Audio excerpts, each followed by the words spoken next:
If you're writing Arsenal off because you don't want Arsenal to win the Champions League, I get it. But if you're writing Arsenal off because you think Arsenal are not good enough, then you might be deceiving yourself. Underrate Arsenal at your own peril. Against PSG, don't get it twisted. Arsenal can win this match. And that is the simple truth. I will be so honest with you. So in this video, we are going to see the reasons why I believe Arsenal will win the Champions League or might win the Champions League, because anything can happen. Also, I'm going to talk in the later part about why Arsenal should not sign Morgan Rogers for £100 million. So let's dive into it. If you have not subscribed, tap the subscribe button. Do so now. It's cost you nothing. Right. Arsenal have played PSG at least 3 times in the last, let's say, 18 months. And the simple truth is that Arsenal won once, PSG won twice. But let's be honest, PSG won when it mattered the most, in the semi-finals. But in that semi-final, the first leg, Partey missed that game because he got a stupid yellow card against Real Madrid in the second leg in the quarterfinals. As a result of that, they had to drop Merino into the midfield, and Arsenal didn't even have a striker at the time because Havertz was injured. Kvaratskhelia was he was not even around. He was out for a whole year. So Trossard played, Trossard, Martinelli, and Saka. These were the front line, and Odegaard played in the middle of the pitch. Rice was also there, and Kvaratskhelia and Kvaratskhelia. You can imagine when it comes to like senior players, at least at the time, we know what Kvaratskhelia can do now. But at least at the time, Kvaratskhelia was like 18, just breaking into the team. And then they had Kvaratskhelia, they had Kvaratskhelia, we can say, okay, Merino, it's like, it was a Spanish international at the time, so we would not say that it was not supposed to be, but they didn't have, Arsenal didn't have any of their front lines. But PSG, the difference was the case. They had all of their players. Dembélé was there, Kvaratskhelia was there, Dewey, Fabian Ruiz, Vitinha, João Neves, Hakimi, Marquinhos, Pacho, and Nuno Mendes. It was a very good team. You understand? They beat Arsenal, scored in the 4th minute. Arsenal made a massive mistake, and they scored, and that was the end of the game. Trossard had the chance, Martinelli had the chance. Both of them, they were very stupid in their finishing, and Donnarumma made a difference. Let's be clearly honest. Donnarumma was a difference between Arsenal for both the first leg and the second leg of that encounter last season. There's no Donnarumma at this time, and don't forget that Arsenal will have some of their players back at this point in time. Follow me. In the second leg, the only player that was missing, they didn't even have a player missing. The only thing they did was they removed Bakola came in for Dembélé. Dembélé came in the second half. So Bakola just slotted in. Dewey went to the front line. Kvaratskhelia was still there. They still had the same shape, and they even Arsenal 2-1. In that second leg, Arsenal started Moreno in the front, which was, you know what I mean. It was really, Partey came in. He came into the midfield, slotted into the midfield. So Moreno went forward. Kvaratskhelia was still there. Kvaratskhelia was still there. They felt Arsenal 2-1. Arsenal had chances. They could have scored. Or the guys would have scored. I think Partey also. Graham made like double saves. He made a double save in that game, like consecutively. You understand? And this time around, yes, PSG are probably the first to reckon with, based on what they did against Liverpool, did against Chelsea, did against Bayern Munich, and what they have been doing from time to time. But this Arsenal side, they're different nuts to crack. Don't get me wrong. I know that they have been playing stinky football the entire season. But now that they have won the Premier League, they really have nothing to lose, in my opinion. Trust me, there's nothing. Arsenal have nothing to lose against Paris Saint-Germain. Even if they don't win, I didn't mean they didn't win the Premier League. There would be this fear that Arsenal must win. They must go all out to win that game because they have to end the season. So it has been a poor season if they don't win anything. But now they won the Premier League, so that I'm going to this game with confidence. And in my opinion, trust me, they have better players now.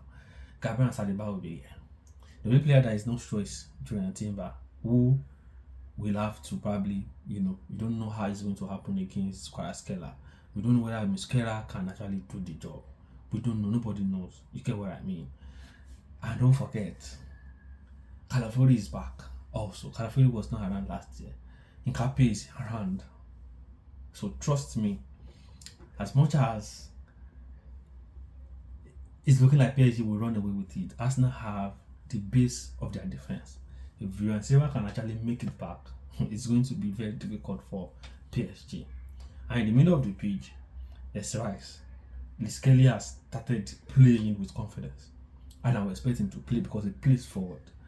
It should have been Zubimendi, but Zubimendi is a bit, because Dembélé, all of these guys, they would press you, so you have to be sharp. Your head must be there. So I'll probably start with Kvaratskhelia in my opinion, and I believe Arteta will start Odegaard and Havertz, because he wants to replicate what they played against Burnley. Because Havertz was dropping deep, combining and everything, giving the likes of Saka and Trossard, the freedom. So I believe that I probably want to start with the Capri and all of that. So, but I will start Gyökeres. But if Odegaard is playing, I will not start Gyökeres because Odegaard is slow. He is slow to release the ball. Odegaard plays faster than Eze because Eze is not fast. He's too calm on the ball. But Eze releases the ball quicker than Odegaard. I hope that is not, I hope I'm not going against myself.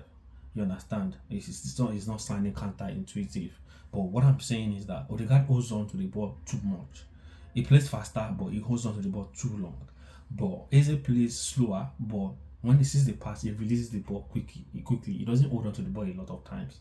You get what I mean? So, and that is what Gyökeres likes. Someone that plays the ball to him faster. Arsenal can use the tactics they used against Atlético Madrid. Bomb to Gyökeres in front. Gyökeres was very good in that game, both the first leg and the second leg, and I felt like he wanted it, and I feel like he won this more, he won this challenge. So I don't know what Arteta is going to do, but one thing I know is that PSG, we already know what they will do in terms of their lineup. Aside from tactics, we know the lineup already. You understand? If Dembélé is around, he will play. Hakimi is around, he will play. Fabian Ruiz, they will play. Vitinha, Neves, they will play.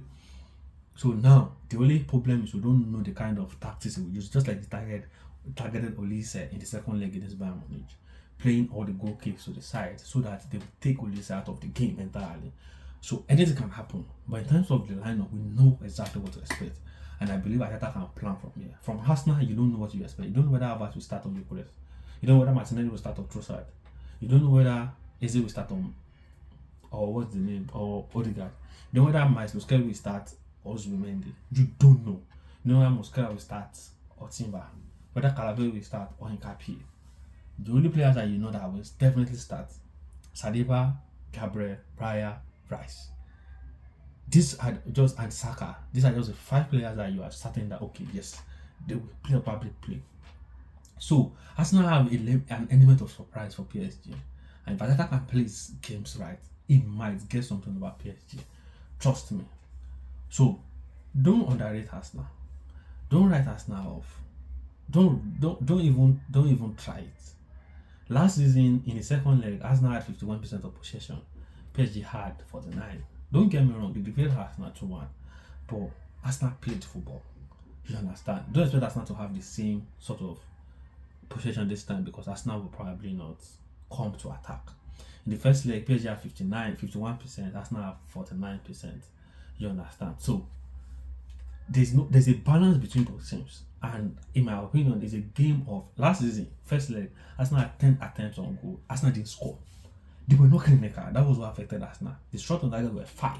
I can remember the one from Trossard and one from Martinelli. That should have been goals. Do you get? So, attempts blocked. Arsenal had 3 attempts blocks. The second leg, Arsenal, they had 19 attempts on goal. Don't write Arsenal off. I'm telling you. Donnarumma was the saver. He was the one that won this game. Trust me. For PSG. Trust me. 19 attempts on goal. PSG had 11 attempts. The only problem was Arsenal players were not clinical, and they had 6 attempts on target. Arsenal had 4 attempts on target. Arsenal were not clinical. So if Arsenal players can be clinical, trust me, just trust me, anything can happen. Moving to Morgan Rogers, look, 100 million. My problem is 100 million. Morgan Rogers is an excellent player. So far this season, he scored. How many goals did he score? Scored loads of goals, about 26 goal involvement, 14 goals and 12 assists, which is a lot. 10 goals in the Premier League, 7 assists in 37 games. That is massive in my opinion. Trust me, like a whole lot.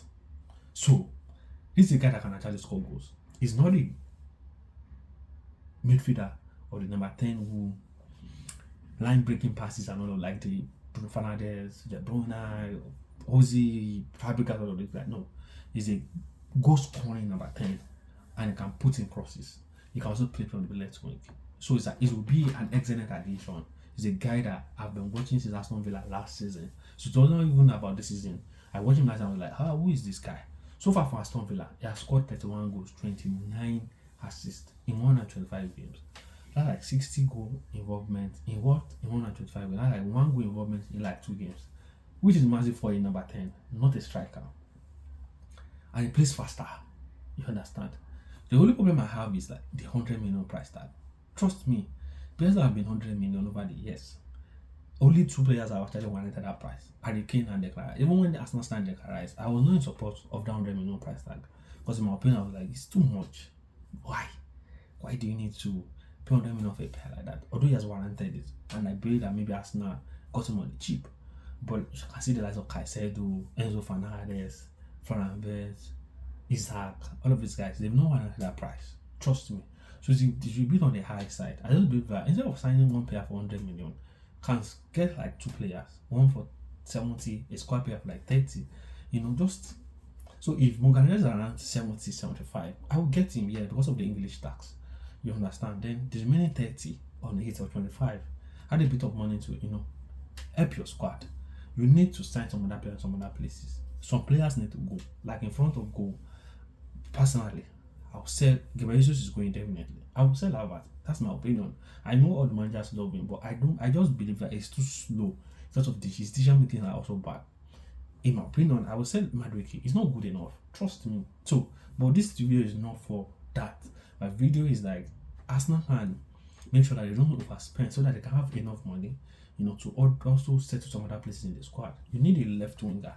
If you're going to convert, if you are signing Mugabe as a left winger, if you are paying 100 million for what's it, an attacking midfielder, it means they can't sign a McQueen left winger, and you can't depend on Trossard.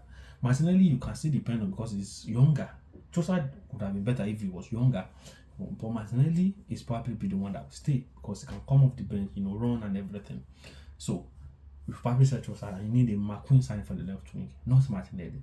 So if you are going to sign someone for 100 million, it should be like left winger, not here. And if you are signing Mugabe for the left wing, so what is going to happen? I hope you are not going to take away his goal scoring from him, because that means because the way Arsenal plays, the left winger must hug the touchline, and if you do, you will take away his goal scoring. So you need him to platform him properly to be able to play more into the midfield, so that the person that is playing from the left back and drift can be the owner of those sides, and you can Mugabe can influence games more from the middle of the park, play shot from outside the box. So that is what I believe. Yes, I would sign him for Arsenal, but for that price, it's just a bit too much. Don't get me wrong, they can sign 100 million and it will bang and it will increase the price. But just in my head, it just doesn't make sense. That is just for me. So let me know your opinion in the comment section. Subscribe. It's costing nothing. Like the video and comment. I'll see you in the next one. Cheers, guys. Bye.